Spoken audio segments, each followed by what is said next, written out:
news. Man, we're so stoked to have you on today. Finally, we've talked about this for like literally since like Oh, episode 3, I think. Where I was like, we need to get dude, Braxton on. Well, here we are 3 years later, and we finally made it this is happen. So, crazy. Well, in last week, I couldn't figure it out, hopped on late. I felt bad. I was like, right in the middle of your guys' deal. I was thinking, whoa, sorry. I'll come back. Sorry. Oh, dude. All good, man. All good. Are you getting dumped on? Is it snowing over there? No, out here in Utah today, it's nice, sunny. It's good. Bluebird Out, Day, huh? yeah, Bluebird Day. Yeah. Well, Paul's over in Arkansas, and they're going to get 35 inches. Yeah, 35 million inches. Like what? You guys are going to get dumped on, huh? Yeah. I think Arkansas. the latest and greatest is now saying over 12 inches for sure. So, Solid. 15 to 18 is like the higher estimates. But yeah, that's more snow than we can handle. I was gonna say you guys aren't quite built for we that. we don't do that. We don't do that around here. We're used to that over here. Yeah, same. Yeah. Same. It's just been snowing for 4 days here, so we're just kind of hanging out. We're just hanging out, man. But I wanted to have you on today for a lot of reasons, man. Mostly because majority of the people do not know your story, and I think there is a lot to be learned from your story and everything that you've been through. I think you're a jack of all trades, man. You are good at a lot of different things, and you do a lot of different things, which is I love watching it on your socials. You know, you're out there ripping sleds around, you're riding horses, doing cowboy stuff, you're hunting, you're fishing, you're being a dad. Like, you're a busy guy. You're working, you're public speaking. You know, where does that drive come? Where does that drive come from, though, man? Like, were you like that as a kid? Were you always just 9-0 or what? Yeah, I mean, looking back at it now, I didn't feel like it necessarily as a kid. I just felt like as any other kid, just living and going. But then you start looking back, and yeah, I guess I've always had to be busy. Like growing up, I never was one to be sitting indoors. My brother and I saved up for a PlayStation 2 when I was in junior high, or PlayStation. What, I can't remember. Maybe it was GameCube. I can't remember back then what it was. That's about right, though. Yeah. But we forgot to go out and feed our horses, and my dad came in and was like, "Hey, did you get the chores done?" And we're like, "Yeah, we got him." And he left the room, and I remember being like, "Hey, as soon as we get done with this game, like, we need to go feed them." Well, Dad went out and checked the horse in the meanwhile, came back in, and he ripped the old plugs out, smashed it on the front porch. That's the last time we ever had any sort of Xbox, GameCube, anything at our house. Lasted for a couple days. It was fun, I guess. But other than that, we didn't have the internet. My dad was a school teacher, so if I ever had to do homework, this is clear up till I was out of high school. But if we ever had homework or stuff, we'd go to the school. Of course, we didn't have the phones like they do now and stuff either. So I was always busy. Never was inside, man. I was always going, trying to find my own adventure. You grew up in Utah, is that right? Yep, grew up in Utah, out here in little small town Roosevelt, kind of by the Colorado border.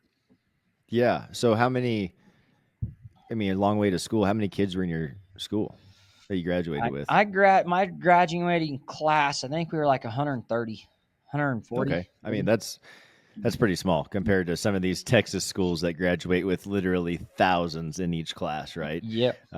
So you get to know everybody. And what was your dad? What did he teach? So he was actually a principal at the junior high. I never did have him as a principal, but he was vice principal, I guess, when I went through the junior high. Then he became the principal. Then once I got out of high school, he moved to the principal at the high school. So he's been in administration, and he just barely actually retired this year. Yeah, so he's really good for him. Yeah, that's awesome. How many years of that did he do? 32 years in education. That's a long time. Yeah, that's a long time. He's a saint. Yeah, you're not a kid. Man. Yeah, you're not a kid. Being a junior high administrator, of course. Yep. Holy smokes, man! Be crazy. Yeah, props to him, because I don't think I would have the patience for that whatsoever. I'd be fired quickly.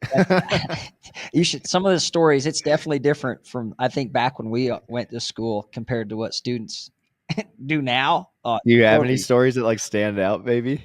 My dad's gonna kill me for telling some, but why not? You don't have to say any names or No, yeah, we anything, won't but I say would names, love to hear the difference. dude.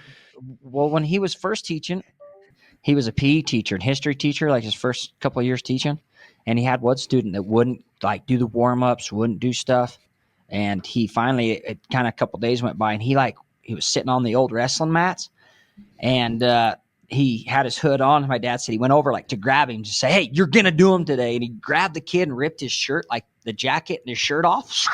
The kid took off, and he's like, "Well, there goes my teaching career."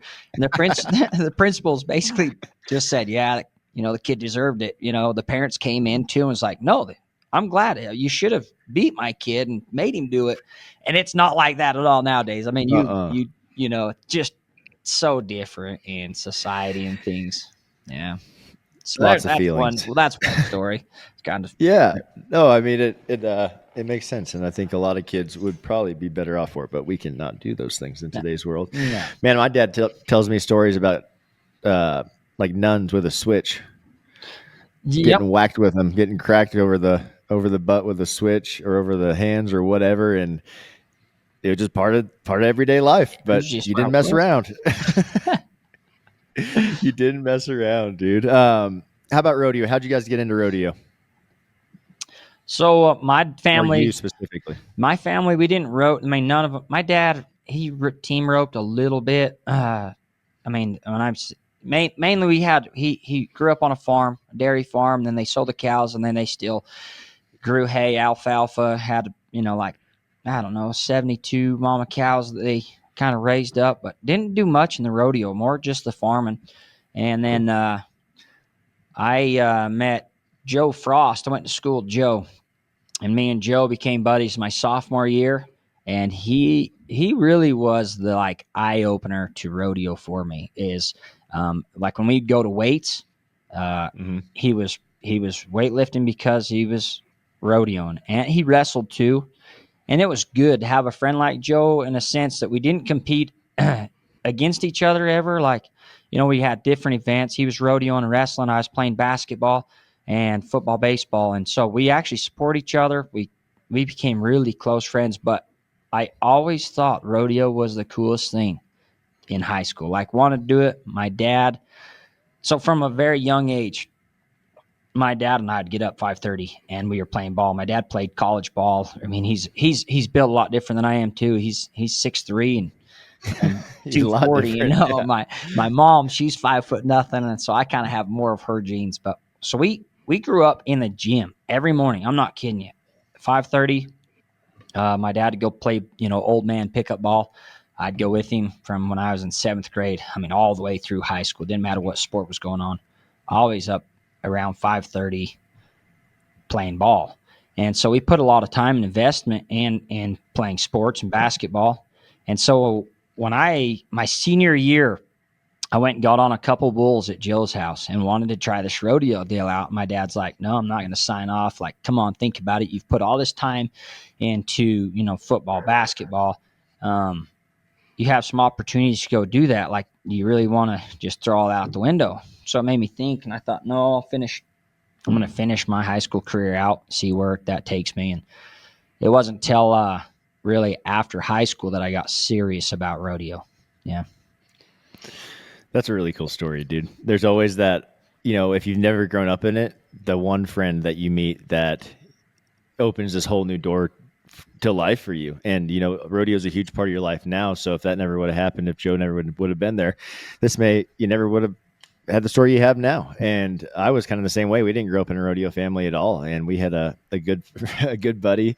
His name is Thor Duesenberry. And it sounds like a cartoon name. I think of it every time. But Thor is like one of my best buddies growing up. And he, broke colts, team roped, was an incredible team roper. Like, as a high school kid, had a super high number, was winning a ton of money team roping, and breaking colts went hand in hand. And he said, "I want to try saddle bronc riding."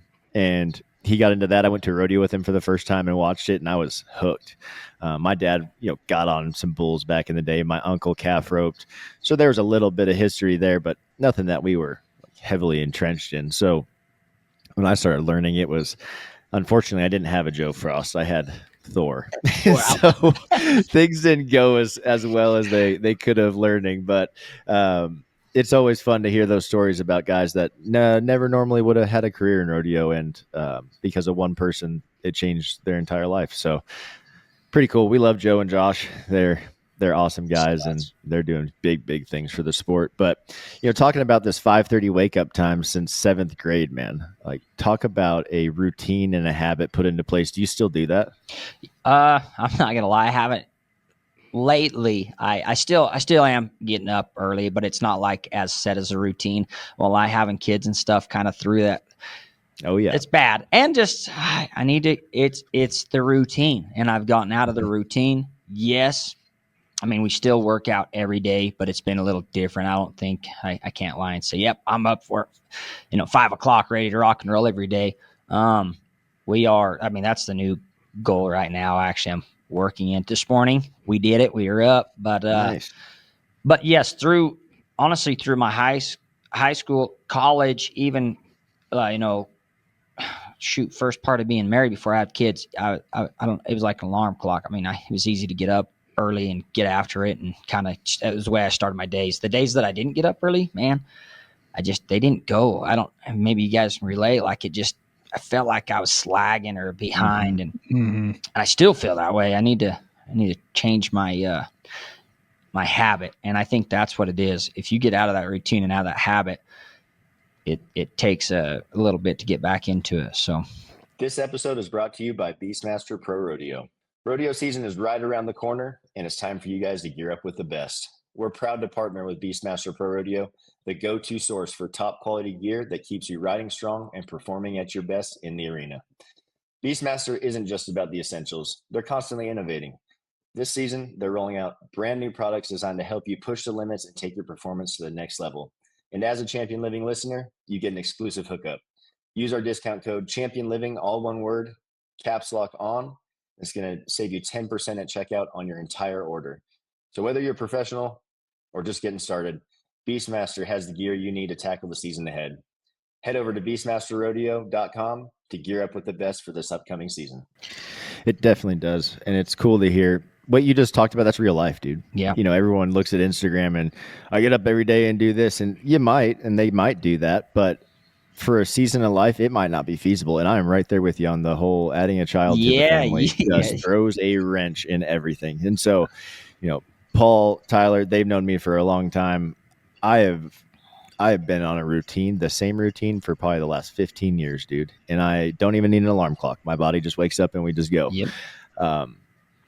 And I did not realize how much I depended on that routine and needed it until we had our little guy. And it messed me up, dude. For the first 6 weeks, it had me messed up mentally, emotionally, like all of it. I was just a wreck, and I wasn't sleeping.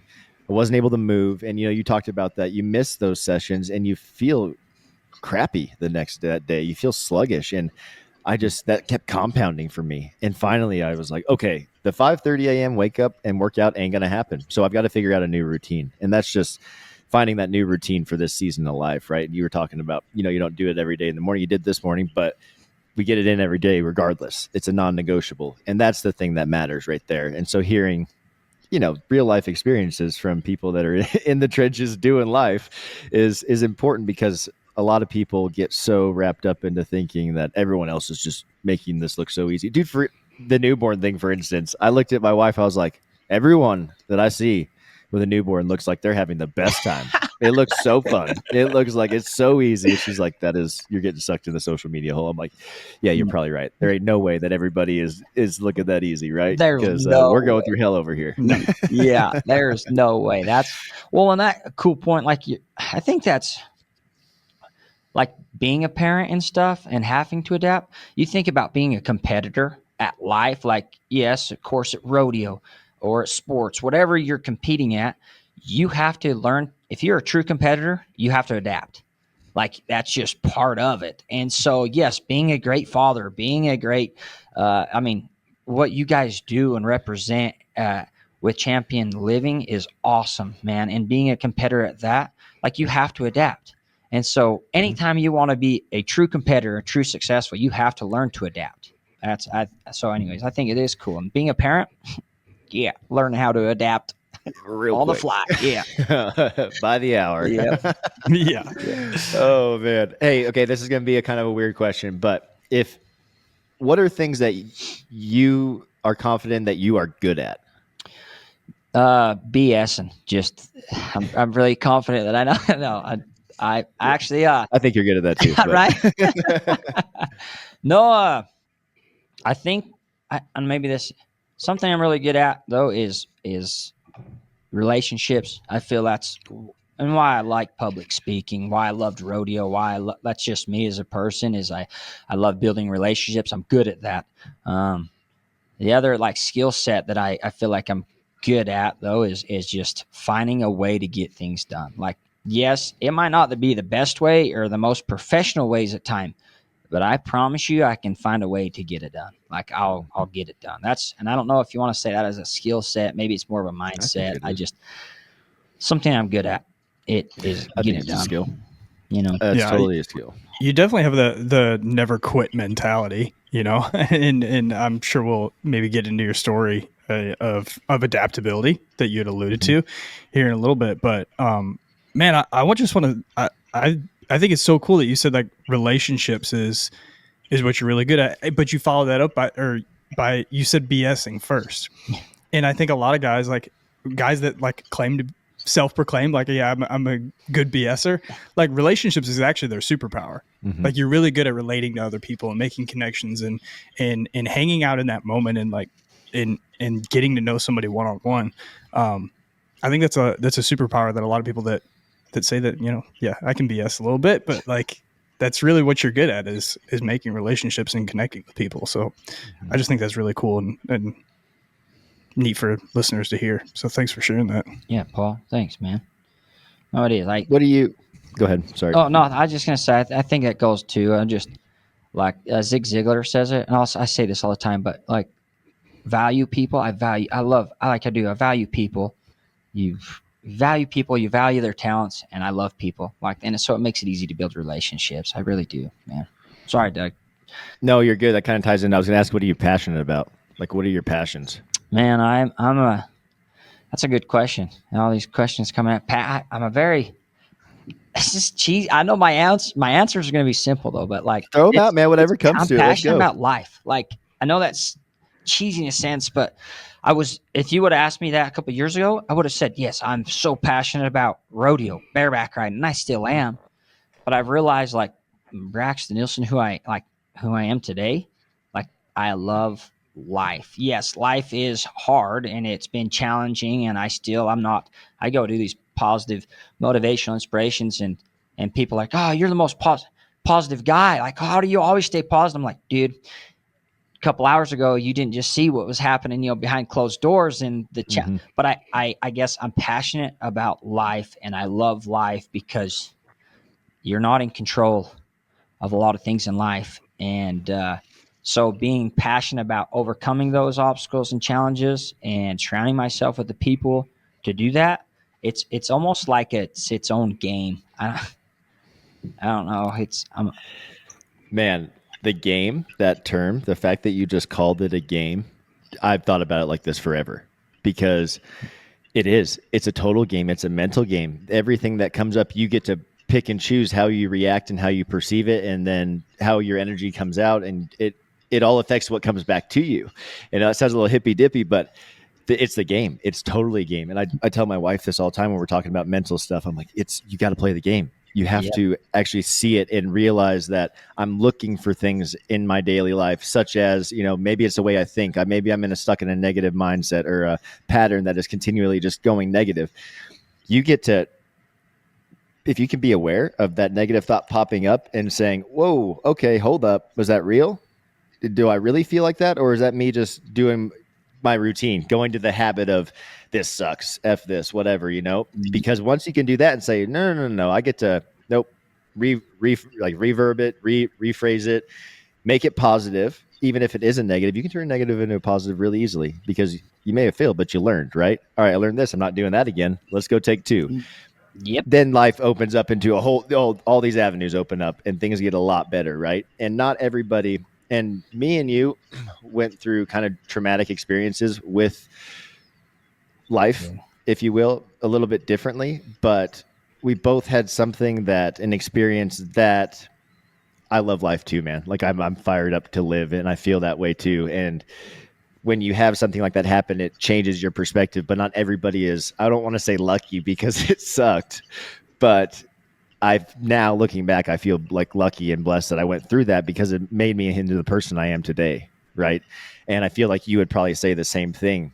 So let's get into, your story. You rode bucking horses. You hung out with Casey a bunch, man. I remember when you first came around, Richie was rodeoing with Casey. Yeah. I heard Braxton's name all the time. This kid is freaking rank. Like he's going to be so good. This is, he's a great dude. And I was actually driving to their house when you got hurt. So kind of run through how that all went down, what, you went through, maybe what was the mindset was like when that all happened. Yeah.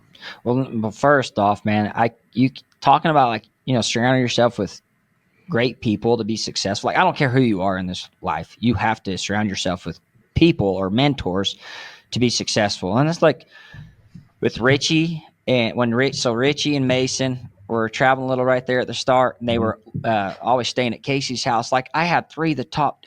It was like I felt like I was the neatest kid in the world, dude. Like I mean, and what's crazy, I mean, I was the same age as Mason and Richie, but yet they were like bigger brothers to me because of just their experience in it, the way they treated it was just awesome. Couldn't ask for a better setup to start rodeoing in.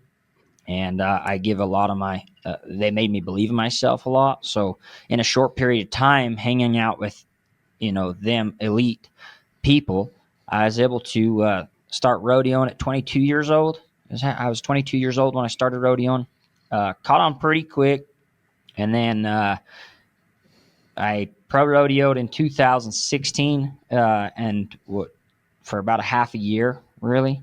And then in 2017, college rodeoed, really launching pad into my 2017 year, still on my permit at the year. But I started finally clicking. Like bareback riding started becoming fun, not just a fight. Like it was, I mean, it's always been fun, but it was like, man. Oh, I hear you. It's finally, things are starting to click. And anyways, 2017, August 31st, I was up in Filer, Idaho. Drew Osozo, she coolest horse ever. Yeah. Or she is cool. But she ended up smashing me in the chute. Right as I nodded my head, actually, it was, I mean, I called for her, opened the gate, and she kind of just reared back. End up smashing my shoulder blades against the back chute. It destroyed the L1 vertebrae. And then when it kind of just kind of exploded that vertebrae, it caused the T12 to dislocate. It pinched my spine. She still came out of the chute.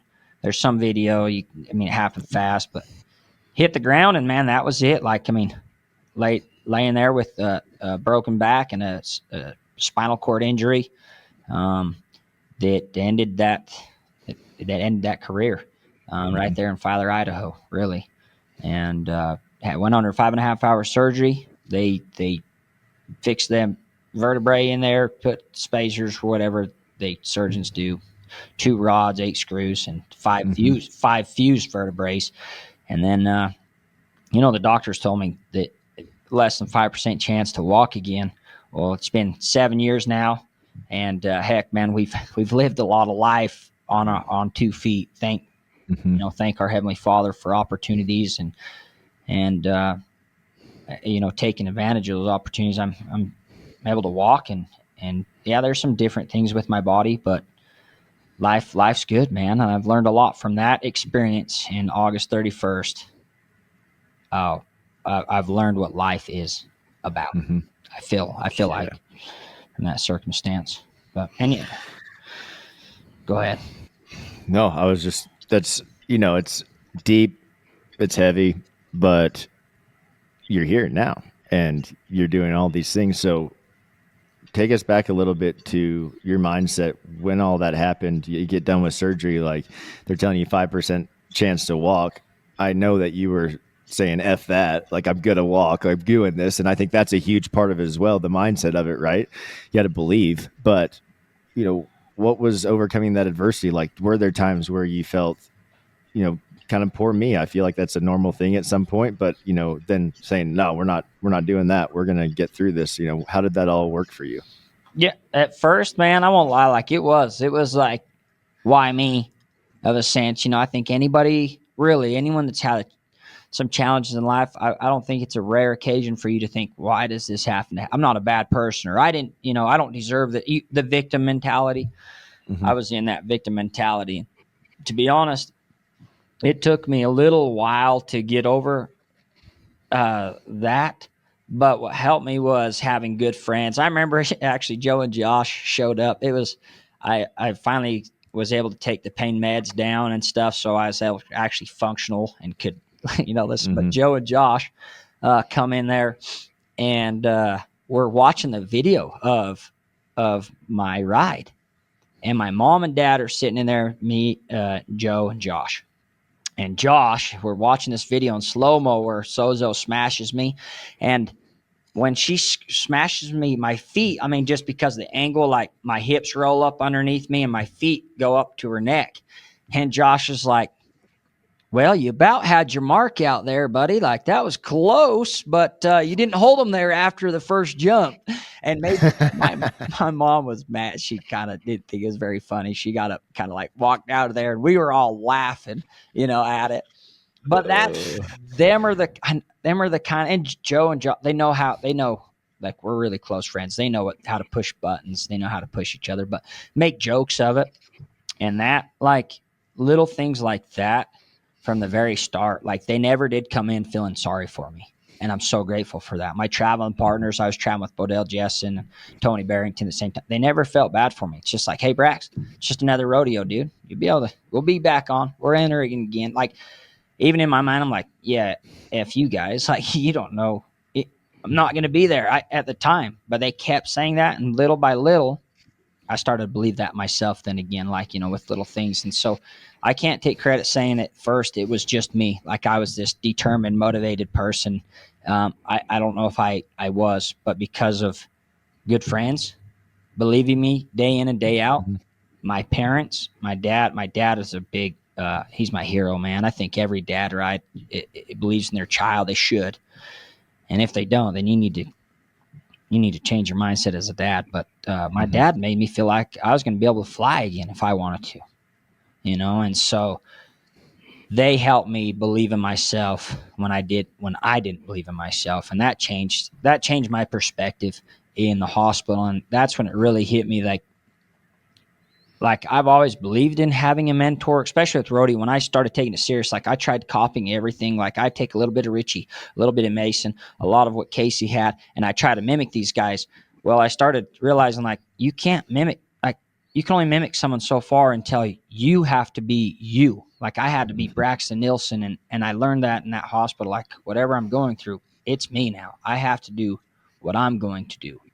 And as bad as the surgeons wanted me to get better, the nurses, my dad wanted to, none of that even matters unless I wanted it to. And that's once I changed my perspective on that angle, man, that's I guess when the positive mindset, positive action, and then positive progress started happening.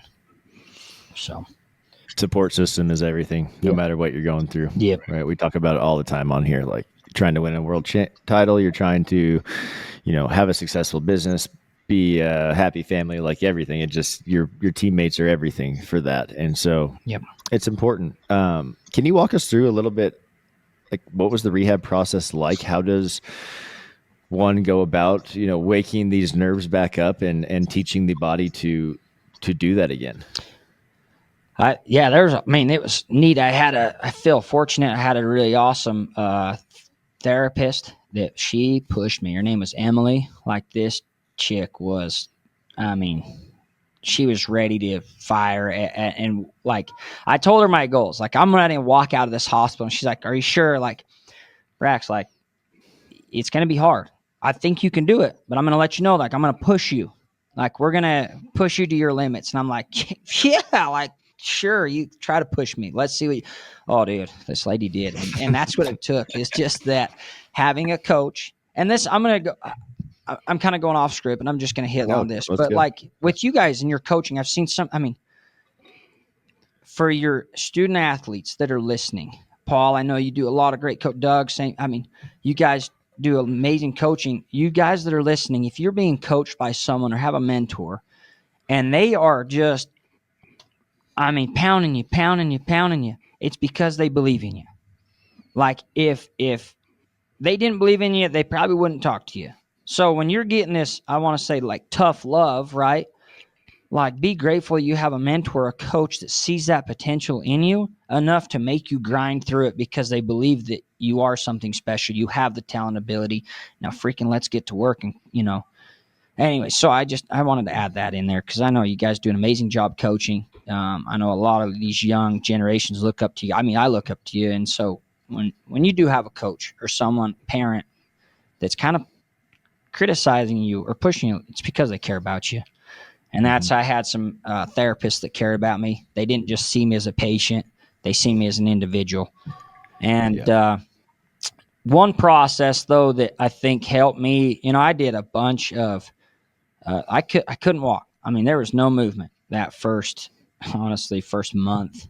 And then finally I got a little twitch in my leg that was neat. And then little by little, I was able to start wiggling my toes just barely. Anyways, so I did a lot of like, we'd lay on my side and I would do these scooter slide outs with my leg where they would do it for me, trying to just get my nerves to remember how they feel, how they move. A lot of electric work. They'd put like the stem electrics on my leg and make, fire the muscles for me. Did a bunch of that, but I really think one thing that helped my body and still to this day helps me is visualization.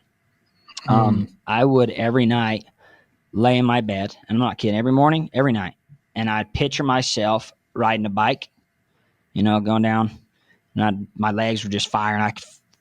And I'd get in the lake and I'd be swimming, same thing, and I could just kick my legs. And then I'd jog up this hill, same thing, picture my legs jogging up this hill, feeling strong, getting tired. And then I'd picture myself in FR, 10th round, Souza runs in the chute. And it's like, here we go. And I make the perfect ride. A strong mark out, that first jump, fire. Well, it got to a point, and it was every day, morning, night, I'd visualize this at the same pattern. Well, it got to really where I could like hear the water. I know this is going to sound freaking cheesy, like off a movie, and it's not, but I could hear the water splashing from me kicking. I could smell the dust from my shoes when I was running.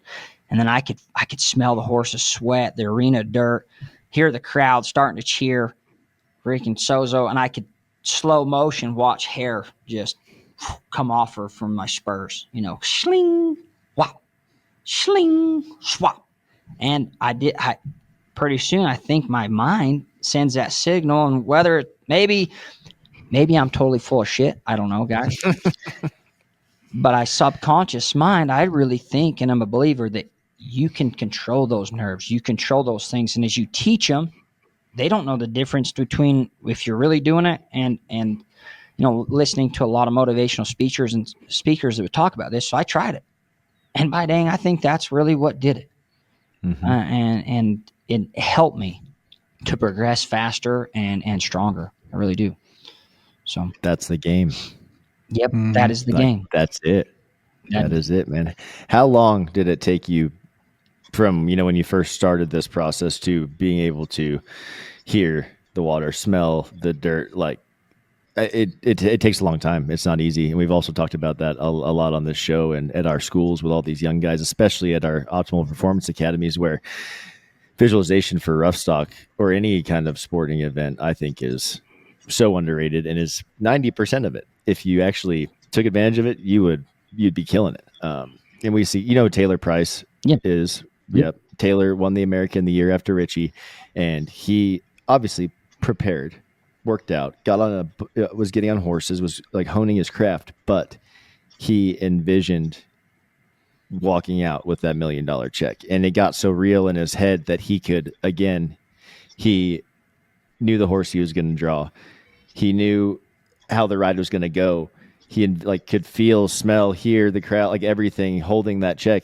And by God, he freaking won. Yep. He did it. And, ever since I heard his story, and that was, almost 10 years ago, probably, I've been a huge believer. So, but I know it takes a lot of practice. So kind of walk us through the time frame, and then also the roadblocks that come up when you're having mental rehearsal, if you will, if you want to call it that. But when I was riding bucking horses, I would buck myself off all the time. Something would go bad all the time. It's in at least one of these efforts to mentally envision a perfect ride. And you've got to correct that, right? That's the game we're talking about. So kind of walk us through what you went through and how long that took, and what practice and the evolution of it looked like. I think it took a while to get to where I was really specific. I mean, the one guy, Kate, I'm not same as Tyler, but with Casey, he'd always talk about like the little details and being able to visualize. I won't lie, I was the same as that. I would always try visualizing when I was riding bucking horses.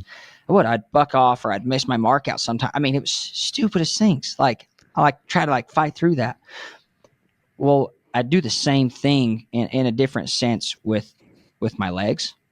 Like I'd be running and all of a sudden I'd give out, or I don't know. I don't even know how to explain it. I'd give out, or my train of thought would start thinking at different things. Like I'd be in the middle of this visualization, and pretty soon I'm thinking like I'm going good, running and stuff, and they'd be like, "Oh, yeah, I remember I messed up in this workout. Okay, when I try to do this workout next time, and then I try to get back on the train." It took me a while to where I bet you it was a month, honestly. Oh yeah, maybe to where I actually could start staying on task. Like, okay, I'm gonna go ride this bike. It was a marathon. To be honest, what I do is kind of like marathon. I'm gonna ride this bike, be able to go down to this lake. I'd swim across this lake, be able to get out, start running down this trail, and it got to where I could finally stay on track, stay on pace. I bet it was a month to almost 2 months it was almost to the end, right at the end of getting out of the hospital, to where I could hear it, the water. I remember I could hear my footsteps. I could starting to smell stuff. And I think that's the same. It's staying on task, maybe being able to find a quiet place. That was the other thing. I would have a time where no one would bug me. Like in the morning, before my therapist would come get me and stuff, they'd come get me at 7:30. I would take that half hour beforehand. No nurses, no my parents, visit, nothing. I mean, it was just me. And then the same thing at nighttime. I'd have to go have the nurse come and help me do a bowel treatment, stuff. That's a whole nother story. But go, help me do my bowel treatment and stuff, get ready for bed. I'd come back and say, okay, before you bring me medication, like my, some of the pain pills and stuff, please give me half. And they knew it. Actually, it became routine again. 8 o'clock, no visitors. Like if anybody was there, I just have them leave for the half an hour. They could get dinner, and I would sit there and be able to just have my own time for 30 minutes. And that's what that time was, just to be able to visualize what I was going to do. I never did. It's crazy. I never visualized myself walking out of the hospital, specifically, but I did get. I think that routine that I had of running, swimming, riding the bucking horse, it got those nerves. I really do. I think it sended signals down there saying, "Oh yeah, we remember how to do this." Okay, yeah. So that's kind of. It took a little while. It took a lot of dedication. Yeah, and man, I love how you broke it down or explained the process of getting off track in the beginning. And when I started doing things like this, it had nothing to do with rodeo. It was actually after I'd been hurt. I was rehabbing from my surgery, and I was really big in competitive CrossFit after I'd had surgery and done my rehab for a year and all that. But I had to be very, very diligent about my mobility work because of the surgery, right? I had to take care of those things because body wasn't moving exactly the same as it had before.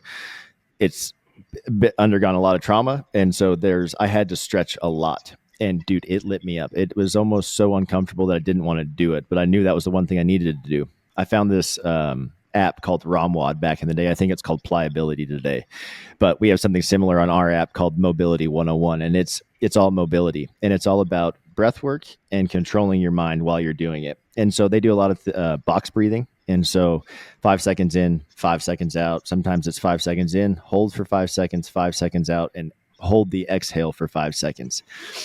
And you'll be in these poses for, minutes. And I remember trying to count the first month probably. It took me to where I could actually count the full session. And once I started learning how to do that, in the beginning, the sessions felt like they took eternity, forever, because I was constantly 1, 2, oh, what's that over there? And then I'd just start, and then you'd bring it back. You're like, are we freaking done with this yet? Is this over?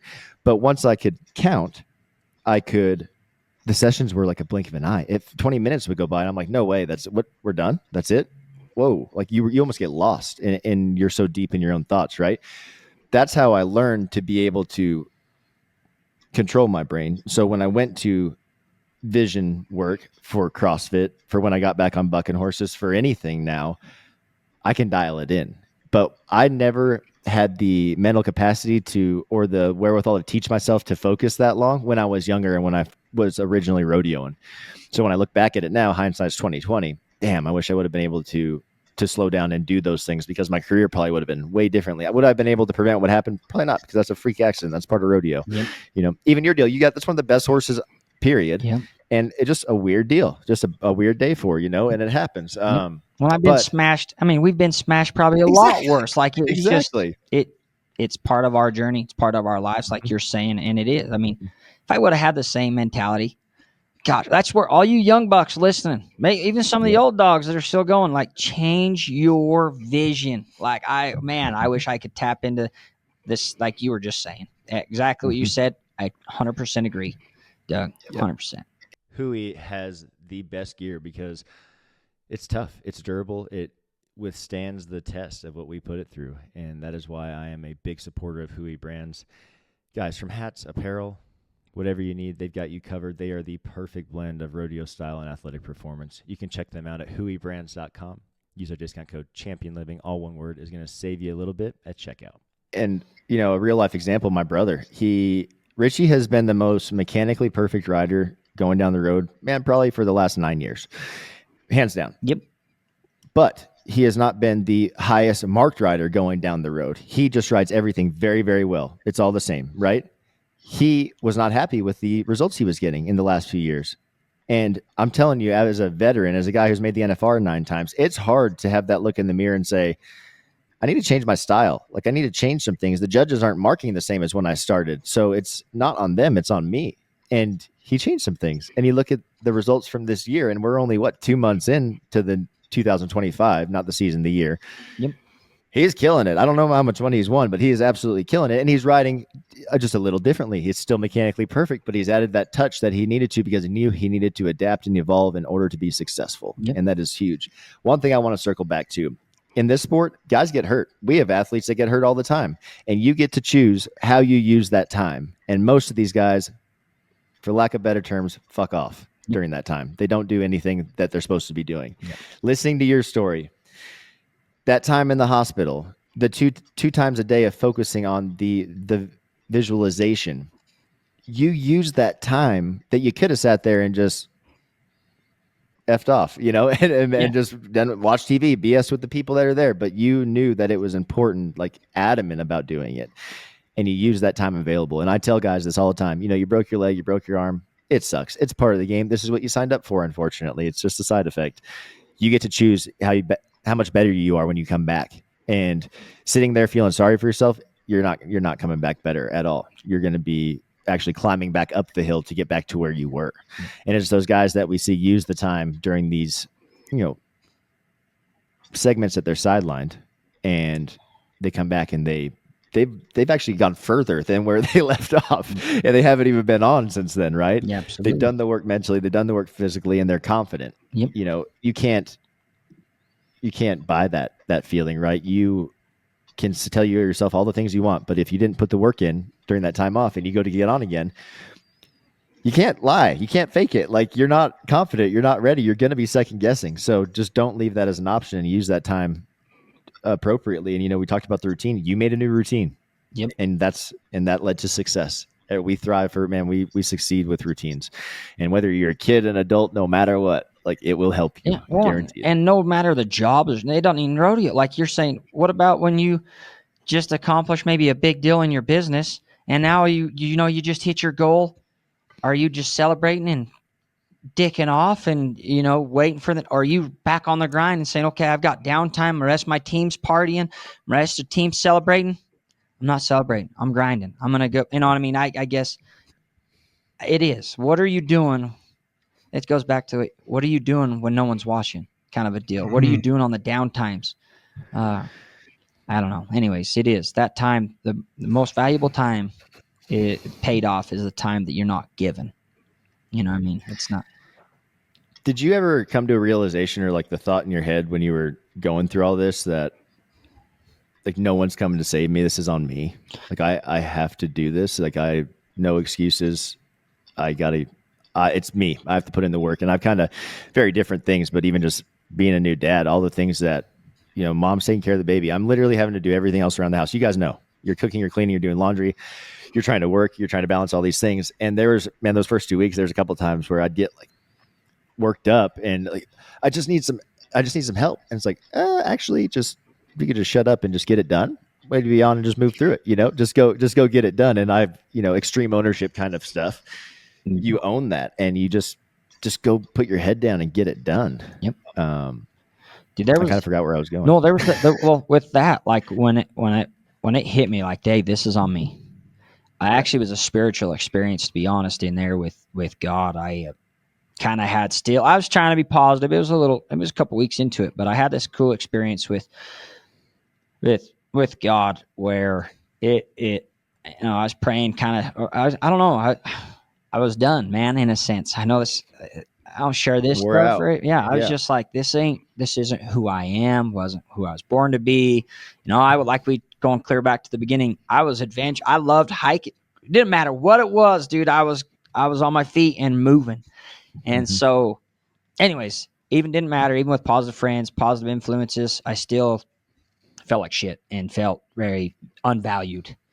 And so, anyways, had this spiritual experience where I really felt God's presence in my life. And you remember asking for anything during that, or like what you were, talking about? You don't have to share it. I know it's kind of personal, but I just kind of wonder. I was praying out loud, man, and I was ready. Like I was ready to figure a way to end things in a sense.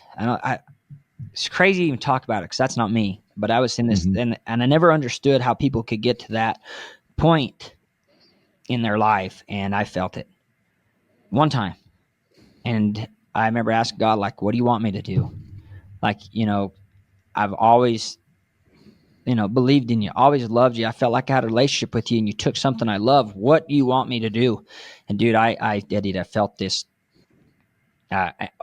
The experience was, and it's kind of cheesy, and it's hard to even explain in words, but have you ever been praying out loud, you guys, when you're in a room, kneeling there, and you're praying out loud, and someone walks in the room, and you like kind of don't pray out loud, like it's kind of awkward. I don't know, right? You feel them there. Yeah, you do. Is that what you mean? Yeah, you do. And well, I was praying out loud. No one's in my room. Right? No one's there. And I thought my dad came back in my room, was there, and he hugged. Dude, I legit felt like my dad hugged me, like just put his arm over my bed. I was laying in my bed, and I felt like an arm went over and just kind of squoze me. And I started crying. I thought my dad was there. So I quit praying actually and just was like, I love you, Dad. And I looked, and dude, when I opened my eyes, no one's in the room. No one's in there. And maybe it was, like I say, I can't say maybe it wasn't. I know it was something. I know it was Heavenly Father. I know He hears and answers prayers, man. And that day, that's all I needed to feel valued. And He let me know He was still there. Yeah, you're going through a tough time, but I'm here for you, man. Like, it's going to be okay. And that's when it changed my perspective and let me know, like, man, I still am valued. I still have value. I can still do great things. God's on my side. I'm on God's side. I won't lie. That experience, it really changed me as an individual. And that's when it was like, hey, this is on me. Like, yes, this happened to me, but I can still do great things. You know, anyways, that's going off what you're saying, that self, as a dad, as a parent, I guess I always go back to that experience because I'm having a hard time. Even today, I won't lie.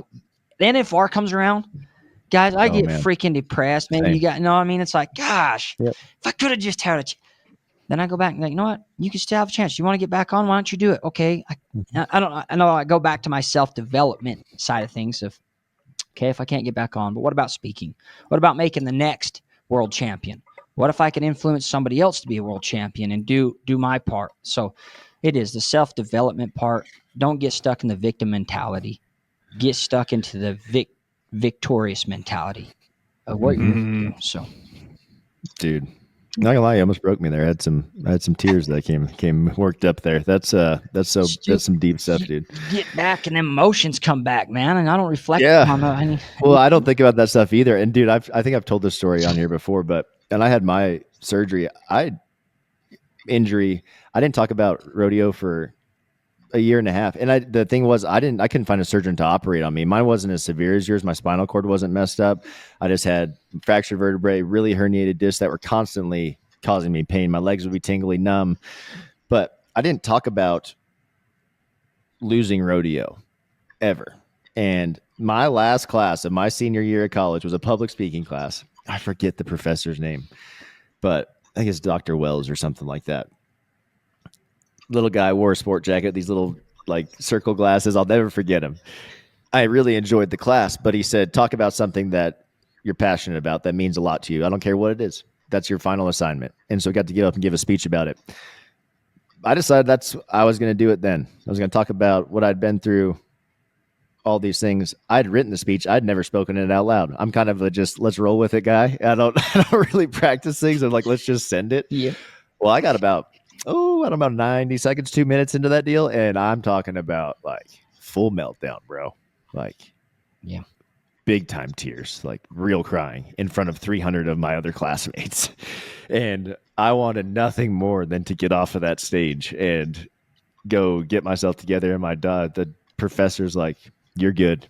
He's like, don't you dare get down. He's like, just get it together. We're here when you do, and finish. I got together. We finished, and like, I didn't realize my story was going to impact people the way it did, right? Same way as you. Like when you're stuck in it, you don't see how powerful it really is and how many people you can actually help. Two guys had rodeoed in that entire class, and I would say 98% of them left there with something from that rodeo story, right? Yep. And same thing with you. You get to go talk to people, and you get to use this thing that has changed what you do, and it may have sucked in the beginning, but it's for such a bigger purpose. And like God is using your story for you to build the next generation up, to like building being a part of someone's world championship, dude. I'm telling you right now, is so much more fulfilling than winning it yourself. It has to be, because I've won a lot of things myself and they felt good, but there's nothing I've ever felt than like being on someone's team that you got to be a little part of getting them to their actual goal. And like what you were talking about is like, I want to help that next world champ. I want to be there for the next generation of guys to show them there's an easier way, there's a better way. And, let's all do it together so everyone can get better together. Absolutely. Absolutely, man. That's cool, man. I agree with you, Doug. Yes. So, bucking horses, like what you obviously are able to do things like like in your head, what is the hold back, right? And for me, I got on again. Yep. Honestly, best ride I ever had in my life. Like I remember watching that. It was inspiring, brother. Yeah. Actually, it led to me getting back on. I remember the comment. And You're I like, remember all right, like, I'm up. I remember being like, okay, you know what? I'm the only one holding me back right here. I remember watching you because I know we were very similar accidents and stuff. And I remember you getting back on. It's like, all right, not saying like, I guess it was more of just being able, if Doug can do it, shoot, I think I could do this. And that's what, right? And isn't that what we're supposed to do with people, is be like, hey, if I can do this, why can't you? I don't know, in a sense. And so it was. Yeah. It was. Man, and for me, the feeling of getting on, the accomplishment of getting to say like, see ya on my own instead of it being taken from me. Yep. It made up for, I got to go to a couple of rodeos and stuff, and I didn't win any money, but it was just fun to go, man, and like be a part of it and feel that again. But when I came to the realization, this is during COVID. And so the only rodeos happening were in Texas. And so Richie Casey, the entire top 40 came down to Texas and they were going to all these little circuit rodeos that I was entered in. I was like, I'm out, guys. You guys have fun with that. But I realized that wasn't my true calling. Mm-hmm. Because I had done all these fitness things. I had owned a gym. I had been training all my buddies in between all this. And this getting on was a for me thing. And I got to redo it the way I wanted to. And that's what led to the schools that we're doing, all of the things that we're doing now, because I retaught myself how to ride bucking horses in the way that I knew was actually correct. And I proved that you can reteach it. It takes a lot of reps to do it. And if you can learn to play the game in the head between your ears, like that game we've been talking about this entire episode, yep, it'll change everything. And I remember I got on Jesse's girl, the first one back.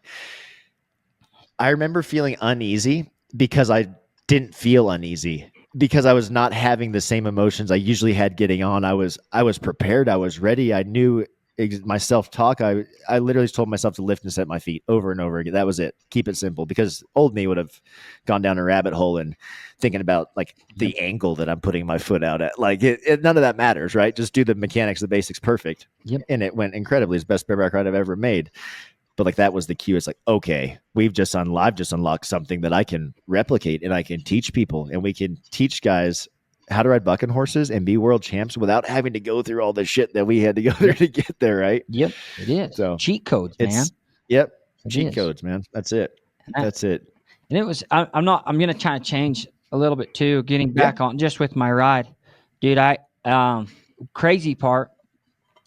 Don't tell people your goals sometimes. Okay, like I mean, tell people your goals, but like. I think it is something kind of sacred to you, right? The moments and big moments in life. The reason why I say that is because when I went to go get back on, dude, my dad has been my go-to anything I've ever done. My dad's never rode bucking horses. Told him I was going to ride bucking horses. He's like, well, I really thought you'd be a great athlete. You're going to be a great athlete riding bucking horses. Good luck, son. Like, I'm not going to help you with it. Go find help. But you're going to be amazing. I told him I was getting back on, and it was different. I don't know how he was like, I'm sorry. I'm not going to be able to be there. I'm like, what? Like, this is like the biggest moment in my life, Dad. Like, I'm going to get back on. He's like, I can't. I'm sorry. My mom, same way, said, I love you, but I can't be there. And it hurt me. But what was cool is my wife was she was all about it. I didn't meet my wife till after my accident and stuff. She never seen me ride. So she was like, hell yeah, like this is cool. All right. Like she was, man. And that's all it took. Like, I won't lie, if I didn't have maybe the one person, because I think there are people out there that maybe don't have the one person. They tell their goals to somebody and they're like, no, dude, you're never going to make it. Sorry, I don't believe in you. Basically, that's how I felt. Even though my circumstance, my mom and dad not being there, not showing up, was really different. And I guess looking at their parental side, anyways, I still don't agree with it. Bullshit, whatever. I love them. I love them. But don't speak about it if people are going to shut you down. You just work at it because you know it's right. You did it for you, Doug. Like, right, that was your right. That was for me. And I would have had to say, I don't know if I would have if I didn't have my wife that was like, hey, screw what your mom and dad say. Screw what the people are saying about, you know what? This is like us. I believe in you. Your little daughter believes in you. You believe in you. That's all that matters, Braxton. He's like, yeah, you're right. This is for me. It's not about my mom or dad or anybody else. So your big goals, like, I think that's when you have these world champions, when you have success in business or in life, is you're doing it for the right reasons. And that reason is you. So, I do. I just want to plug that little. No, dude, that's such a cool thing to hear, because man, we've dealt with some of that at our schools. And what I mean by that is kids 18, 19 years old, their parents never seen professional rodeo. Really, they don't understand what is actually feasible in the sport. They think that it is a avenue down a broken path, right? You're going to end up nowhere. And we have guys that it costs $2,500 to invest in the school, like to come and invest in yourself, right? It's not a small amount of money. And we've had guys that they're adults, they can make their own decisions, but their parents highly are against it. Yeah. They do not want them to come. They do not see the value. And I know Logan, myself, Paul have had multiple conversations with guys, and we're not ever like F your parents or anything, but we also are like, hey, there comes a point in time where you have to make a decision. And if this is your dream, if this is what you're going to chase, you're never, ever going to be able to live with yourself later down the road if your parents decide this for you.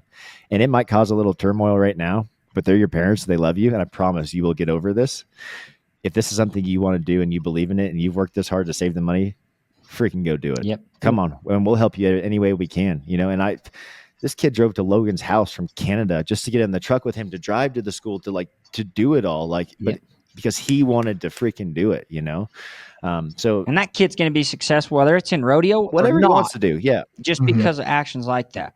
That's what it takes to be successful. Taking the chance, Yep. Go show up and do it. Yep. 98% of people will talk about it and will not go do the thing. Yep. And that's why 98% of people are not super, super successful. Yep.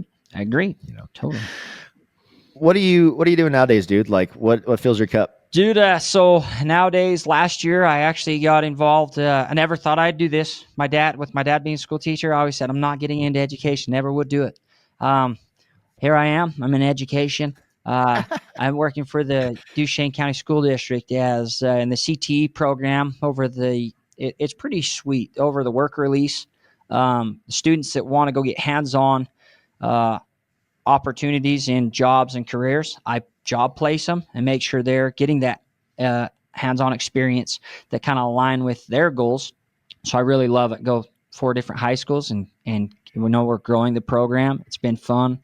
The school works well with me, lets me go do the speaking still. So they're very awesome. They push me to go speak still. And then auctioneering, I really took the auctioneering serious after my accident because I thought, well, if I never get back on a bareback horse or I can't, in theory, you never know. And I'm not saying I knew I was going to get to where I am, but if my legs didn't want to work properly, I could sit behind a freaking cell block and 35, that'll be there, then 40, that'll be there, 50, 60, sell some stock or something. So I kind of incorporated some auctioneering and motivational speaking, and that's what I'm doing. We live out here in Roosevelt. We're still helping on our family ranch. Beautiful wife. We've been married for 5 years. Our little girl's 4. That's crazy. Just turned 4. That is crazy. And then our little boys, we just had our little boy that's 10 months old. And life, we're living. We're playing the game. We're playing the game, man. I love it, dude. Yep. I love it. How can if people wanted to schedule you or find out more about you, how could they do that? Really, I need to finish this website. We've been working on it. I've got a Born to Succeed website coming out. I just need to finish it, put it on there. They can schedule. So don't get on there yet. But on my Facebook, Instagram, I think my contact's on there. Email's on there. Email me, contact me through that way. Yeah. I know that'd be the best way. But. Perfect, dude. Yeah. Man, thank you for coming on this morning. This was an awesome episode, and I always love getting to chat with you, man. Let's we got to plan a hunting trip here soon, dude. That we could go on another whole podcast. We are. We should do that. Hey, archery elk season this year. You come on. Yeah. We're packing in. Let's do it. Are you doing the over the counter bull or what are you doing? Dude, I drew a Penguin Lake last year, so I drew my. I passed. Anyways, that's a whole. What's story. That? 20 points? Yeah, I had 18. Yeah, and 18 years to get that thing. That's cool. Be another future podcast. If you're listening, listen, we're gonna have a podcast on our elk hunt this season. Just everyone's aware, right? But no, I just want to thank you guys, Doug, Paul, Tyler. I mean, all you guys are awesome. What you represent, Doug, what you've done for so many people. I appreciate you in my life, man. I really do look up to you. I'm grateful for who you are, and I just want you guys to know that you're doing amazing things. So thank you for letting me be a part of it. Man, I appreciate that. We love you, brother. And guys, everyone listening, until next time, we'll catch you later. Later. Nice job, Brax. This, we know that you're committed to upping your game in the arena, and we're teaming up with the Rodeo Now app to help you do just that. The Rodeo Now app allows you to record, upload, and catalog your rides and runs, review your performances in slow motion, and our favorite feature, if you're not familiar with your stock draw, you can search your animal by name to get all the intel you need to make your next ride a winning one. Join the rodeo revolution today and download the Rodeo Now app for free. It's available in the Apple App Store and Google Play Store. If you want to learn more about our coaches and program options, make sure to swing over to our website at www.championlivingfitness.com. You can fill out the Become an Athlete form to set up your free consultation and have all your questions answered by a coach.